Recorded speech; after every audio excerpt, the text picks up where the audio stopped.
பெரம்பலூர் மாவட்டம் குன்னத்தில் நடைபெற்ற இந்த சம்பவம் ஏற்புடையதல்ல, விடுதலை சிறுத்தைகளுக்கு ஏற்புடையதல்ல. ஏற்கனவே இது ஆர்ப்பாட்டம் என்கின்ற பெயரில் விடுதலை சிறுத்தைகள் மாவட்ட செயலாளர் அறிவித்திருந்தார்கள். எங்களுடைய தலைவர் எழுச்சி தமிழர் தொல்காப்பியன் திருமாவளவன் அவர்கள் உடனடியாக மாவட்ட செயலாளரை தொடர்பு கொண்டு இம்மாதிரியான ஆர்ப்பாட்டம் தேவையில்லை என்று அறிவுறுத்தியிருந்தார்கள். ஆனாலும் அந்த செய்தி மற்ற விடுதலை சிறுத்தைகள் தோழர்களுக்கு தெரியவில்லை என்பதால் அவர்கள் அங்கே வந்திருந்தார்கள்.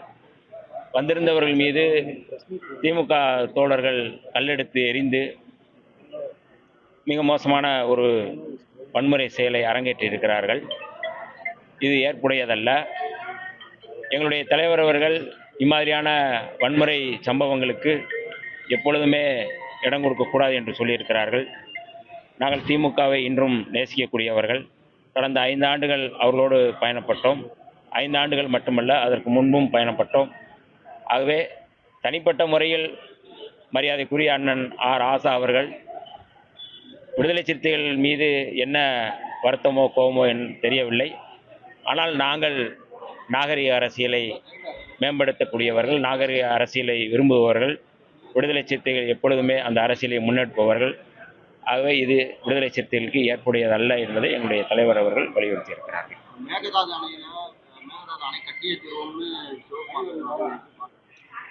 நேற்றைக்கு கூட எங்களுடைய தலைவர் அவர்கள் அறிக்கை கொடுத்திருக்கிறார்கள். உடனடியாக தமிழ்நாடு முதல்வர் அவர்கள் இது குறித்து அனைத்து கட்சி கூட்ட வேண்டும் என்று கோரிக்கை வைத்திருக்கிறார்கள். தொடர்ந்து இந்த மேகதாது அணை தொடர்பாக பிரச்சனை எழுந்து கொண்டே இருக்கின்றது. கர்நாடக அரசு இந்த பிரச்சனையில், அதாவது மேகதாது அணை கட்டக்கூடாது என்பதுதான் தமிழ்நாட்டினுடைய நிலை. கடந்த 2026ஆம் ஆண்டு தமிழ்நாடு அரசு அனைத்து கட்சி கூட்டத்தை கூட்டி இது தமிழ்நாட்டு விவசாயிகளுக்கு எதிரானது என்பதை தெளிவுபடுத்தும் விதமாக தீர்மானம் இயற்றப்பட்டது. தமிழ்நாடு சட்டப்பேரவையிலும் இது குறித்து பேசப்பட்டது, விவாதிக்கப்பட்டது. ஆகவே தமிழ்நாடுடைய முடிவு அல்லது தமிழ்நாடுடைய உணர்வு அப்படிங்கிறது மேகதாது அணை கட்டக்கூடாது என்பதுதான். இதுதான் விடுதலை சிறுத்தைகளுடைய நிலைப்பாடும். சார், இப்போ இந்த குதிரை பேரம் தொடர்ந்து தாவேக்கால நடைபெறும் சொல்லியிருக்காங்க. அது அதிமுக நிறைய பேர் ராஜினாமா பண்ணிட்டு 20 நாள் கூட ஆகல, ராஜினாமா பண்ணிட்டு நினைக்கிறாங்க. இது எப்படி பாக்குறீங்க? இல்லை, இது குறித்து எனக்கு எதுவும் தெரியல. என்ன நடக்கிறது என்று எனக்கு எதுவும் தெரியவில்லை. ஆனால் தமிழ்நாடு அரசியல் என்பது, இன்றைக்கு நடக்கின்ற அந்த அரசியல் என்பது ஒரு நாகரிகமான அரசியலை நோக்கி நகர வேண்டும் என்பதுதான் விடுதலை சிறுத்தைகளுடைய நிலைப்பாடு.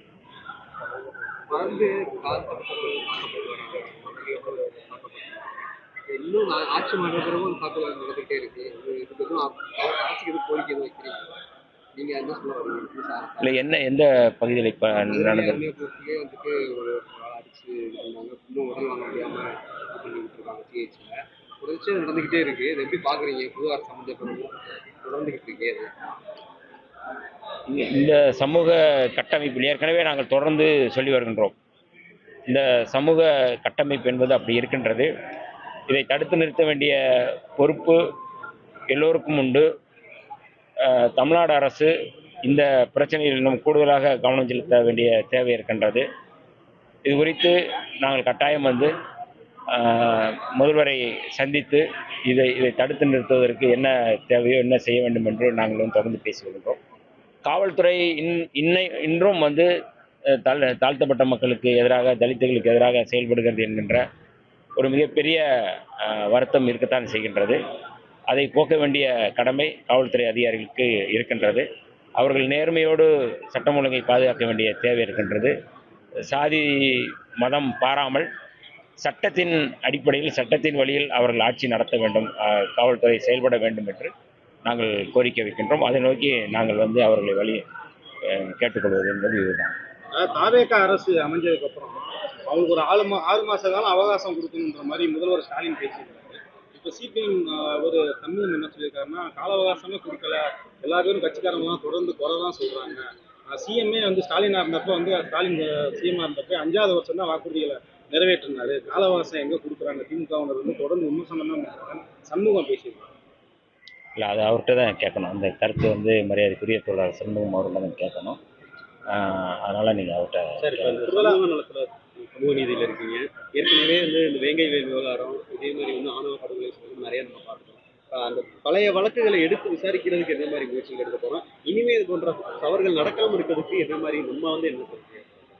நான் இந்த நம்பிக்கை கோரும் அந்த தீர்மானத்திலே விடுதலை சிறுத்தைகள் சார்பில் நான் ஆணவ படுகொலைகளை தடுத்து நிறுத்துவதற்கு தனி சட்டம் இயற்ற வேண்டும் என்று நான் கோரிக்கை வைத்திருந்தேன். மரியாதைக்குரிய KN பாட்ஷா அவர்களுடைய தலைமையில் கடந்த அரசு, திமுக அரசு, ஒரு ஆணையம் போட்டு அது குறித்து ஆணவ படுகொலையை தடுத்து நிறுத்துவதற்கான ஒரு விசாரணை தொடங்கியது. அந்த விசாரணையின் அடிப்படையில் அந்த சட்டம் இயற்ற வேண்டும் என்று நான் கோரிக்கை வைத்திருந்தேன் கட்சியின் சார்பாக. ஆகவே இந்த அரசு உடனடியாக இப்பொழுது நடக்கின்ற நடப்பு சட்டமன்றத்திலே அது குறித்து சட்டம் இயற்றுவார்கள் என்று நான் உறுதியாக நம்புகின்றேன். இன்னமும் கூடுதலாக இந்த பிரச்சனையில் கடந்த காலங்களை விட இப்பொழுது நாங்கள் அமைச்சரவையில் இருப்பதால் நாங்கள் அதை தீவிரமாக உடனடியாக செயல்படுத்துவதற்கான ஒரு வாய்ப்பு இருக்குது என்று நாங்கள் நம்புகின்றோம். அதை நோக்கி நாங்கள் இந்த அரசை வழி நடத்துவோம். பாஜக கூட்டணியில தான் அதிமுக ஆரம்பிச்சிருக்கோம். 2 MLAக்கள் ராஜினாமா செஞ்சு போய் சேர்றாங்க. இது எப்படி இருக்கு? இப்போ உங்க தலைவர் என்ன சொல்றாரு? நண்பகத்தன்மை கெடும் அப்படின்னு. அதுதான் என்னுடைய கருத்து. சார், இப்போ ஆந்திராவோட துணை முதல்வர் பவன் கல்யாண் என்ன சொல்லியிருக்காருன்னா, கட் அவுட் ஹாலோகிராம் வச்சு விஜய் முதல்வர் ஆயிட்டாரு, இதை பார்த்தா எனக்கு பொறாமையா இருக்குன்ற மாதிரி பேசியிருக்காரு பவன் கல்யாண். இது எப்படி பாக்குறீங்க? அவங்க கூட்டணி ஆட்சியில் தான் நீங்க இருக்கீங்க, இது எப்படி பாக்குறீங்க? இல்லை, பவன்குமார் பவர் ஸ்டார் பவன் கல்யாண் தானே, இல்லை அவருக்கும் அந்த மாதிரி அவர் துணை முதல்வராக இருக்கிறாரு. அவருடைய ஆந்திராவிலையும் அவருக்கு அந்த மாதிரி தான் இருந்தது. உங்களுக்கு எல்லாருக்குமே தெரியும். அந்த அவருக்கு வைக்கப்பட்ட கட் அவுட்டை வைத்து இங்கே சொல்கிறார் என்று நான் பார்க்கிறேன். தமிழ்நாட்டில் எங்கே கட் அவுட்டு எங்கே வச்சிருக்கிறாங்க? அதான் அவர் அந்த மாதிரி எங்காவது இருக்குதா அப்படிங்கிறத நான் அவங்க ஆந்திராவில் தான் அந்த மாதிரி இருக்குது. அதனால் அதை பார்த்துட்டு இங்கே தமிழ்நாட்டில் இருக்குன்னு சொல்லிட்டு அந்த மயக்கத்தில் சொல்கிறாரு அப்படிங்கிறத நான் கடந்த ஆட்சியிலும் சட்ட ஒழுங்கு கட்டுப்பாடு, இந்த ஆட்சியிலும் இந்த சட்ட ஒழுங்கு ஆட்சியில் தான் கட்சியில் தான் மாறி இருக்கு. அந்த ஆட்சிகள் மாற இல்லை, நாங்கள் கடந்த முறையும் அதை தான் சொன்னோம். இப்போ 10 நாள் கூட ஆகலை இன்னும் இந்த ஆட்சிக்கு உடனே இந்த மாதிரியான குற்றச்சாட்டுகள்ங்கிறது ஒரு உள்நோக்கத்தோடு சொல்லப்படுவதாக நான் பார்க்குறேன். நான் 10 நாள் கூட ஆகலை அவர் முதலமைச்சராகி இன்னும் 10 நாள் கூட ஆகலை. அப்போ 10 நாளுக்குள்ளே இந்த மாதிரியான குற்றச்சாட்டை சொல்வதற்கான நோக்கம் என்ன என்பது எல்லாருக்குமே தெரிந்தது. இன்னும் இந்த அரசு முழுமையாக இந்த சட்டம் ஒழுங்கை கைப்பற்றி அல்லது சட்டம் ஒழுங்கை நிலைநிறுத்துவதற்கு இந்த அரசுக்கான கால அவகாசம் இருக்கிறது. இப்பொழுதுதான் அதிகாரிகளை இன்றைக்கு தான் ADGP அவர்கள் இன்றைக்கு தான் பதவி ஏற்றிருக்கிறார். நிறைய அதிகாரிகள் இன்றைக்கு தான் பதவி ஏற்றிருக்கிறாங்க. எல்லாருமே ஒரு ஹானஸ்டான ஆஃபீஸர்ஸ் தான் இன்றைக்கி எல்லாம் பதவி ஏற்றிருக்கிறாரு. ஆக இனி இவர்கள் எப்படி செயல்படுறார்கள் என்பதை பொறுத்து தான் எங்களுடைய விமர்சனம் வரும்.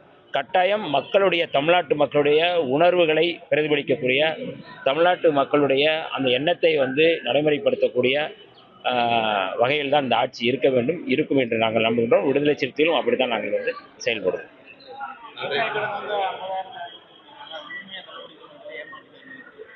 அதாவது இந்த ஏற்கனவே தேர்தல் அறிக்கையில் அவர்கள் சொல்லப்பட்டது, அந்த அறிக்கையின் அடிப்படையில் தான் இதை எதிர்பார்க்கிறார்கள். இது தள்ளுபடி என்பது இது முடிவானதல்ல. 50,000 தான் தள்ளுபடி பண்ணியிருக்கிறாங்க அப்படிங்கிறது, அதுதான் இதில் முடிவானதல்ல.